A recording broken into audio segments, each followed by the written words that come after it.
Welcome. In front of me I have the, brand new HUAWEI Watch 3, and today I will go over unboxing along with a quick overview and also connecting it to my phone. So let's pop it open straight away.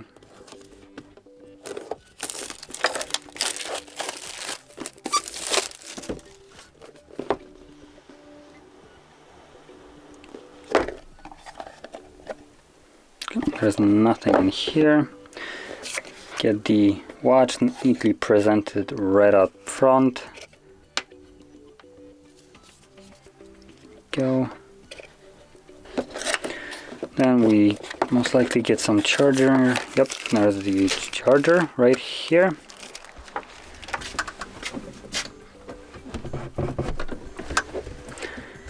And it looks like it's it.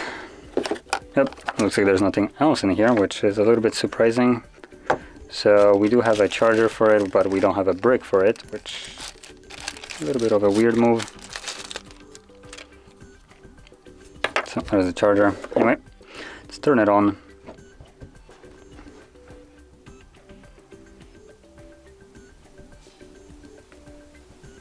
Yep, so it's turning on.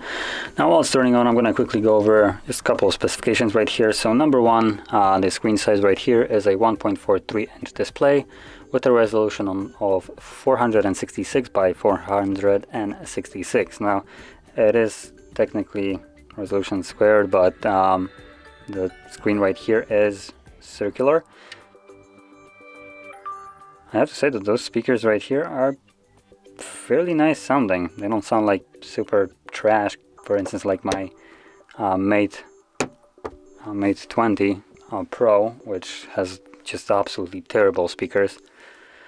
So yeah, the watch does carry some heft to it too. It's not super light.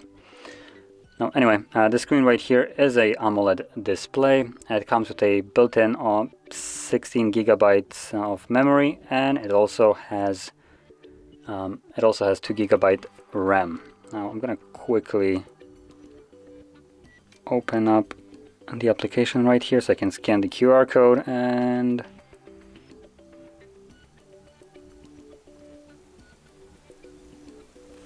okay, that's kind of weird. I believe it's probably gonna be using the health app.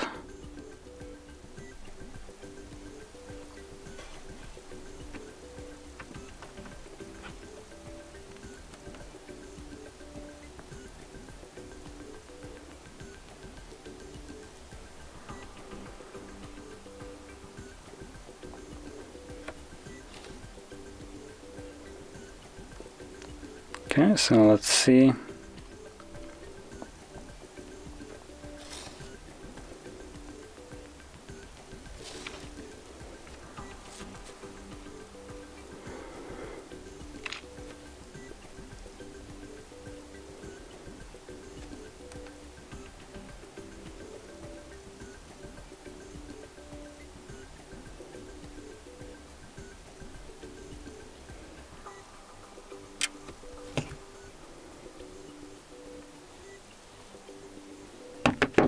There we go. For some reason I don't want to look for it. I do have to scan the code. So now it should go just fine.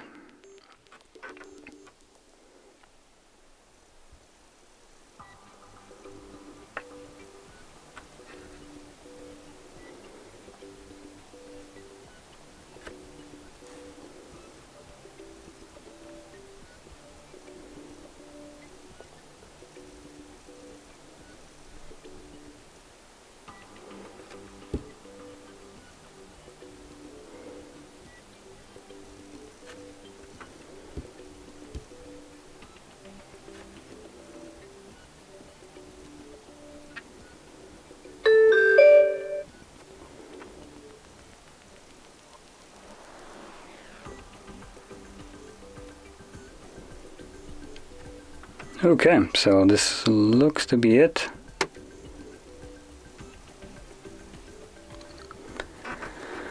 So there it is. Now on the camera, it looks like the screen is flickering a little bit. This is just a camera. It actually doesn't flicker like this at all. just so you know. Now, straight off the bat, this is not running on any kind of OS that you have probably seen before. This is on their Huawei's brand new Harmony OS, and I actually haven't used it ever before, so I have no idea how to actually go about it.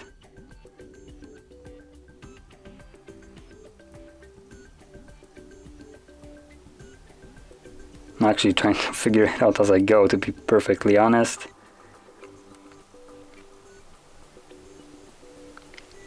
Now obviously you can get a glimpse right here on a couple toggles. So we do have Bluetooth, obviously, NFC. Now I believe this watch also comes with SIM capability, so you can insert or not insert, but connect a SIM card to it, and you should be able to pick up calls on it. It does have a microphone and a speaker.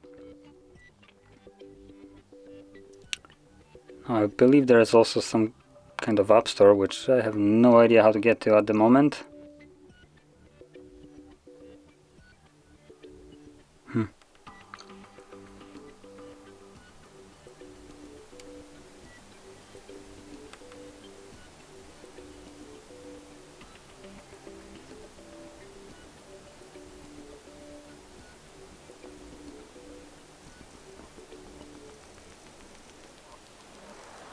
So anyway, I don't really know what much to say about it. I'm kind of still learning how to use this device. I know that there is an app store. Maybe it's on the application itself. That's how you install it, I would assume. But yeah, finishing this off, we'll also add a couple features that I consider important. So number one, the battery right here. They do advertise that the battery lasts for like 3 days with NFC or GPS, and without it, a couple of weeks or something like that. So the battery seems to be outstanding for a watch, especially with app support and stuff like that. Better than any kind of Google watch, a watch that actually runs Google OS kind of thing.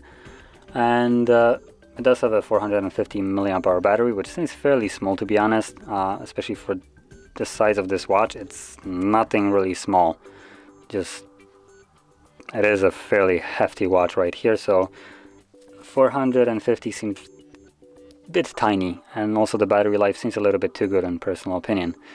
Now, additional feature that I consider really important would be water resistant. It comes with a resistance of 5 ATM atmospheres, so it's apparently around 50 meters in depth, and that's how far you can take it apparently, but that's the max. And yeah, that's probably it. So there will be most certainly more videos about this watch coming in here, so stay tuned for that if you're interested. But other than that, the unboxing right here, they don't really have much in the box, and after connecting it, you can kind of get a quick view of how the display right here, and just kind of the overall UI of their new Harmony OS. But that's about it. So lastly, the price tag of it comes at around $430. It is a fairly steep price, especially coming from Huawei. It does run on the app gallery, and to be perfectly honest, if the watch lives up to what it's advertising, the battery life, then I think it would be safe to say that it might be actually worth the money, because this device would enable you to charge it like once a week basically, if you're not planning to use GPS with it a little bit more often. But still, the battery life here is above any kind of other smartwatch that does have the ability to install additional apps. I'm not counting in smart bands, for instance like the Xiaomi Mi Band, because those are fairly limited in its capability. And if this is as close as it can get to something like a Google Wear OS, but with just triple the battery life, then yeah, I think it would be worth the money. So anyway, that being said, this would conclude the overview of this device, and if you found it helpful, don't forget to hit like, subscribe, and thanks for watching.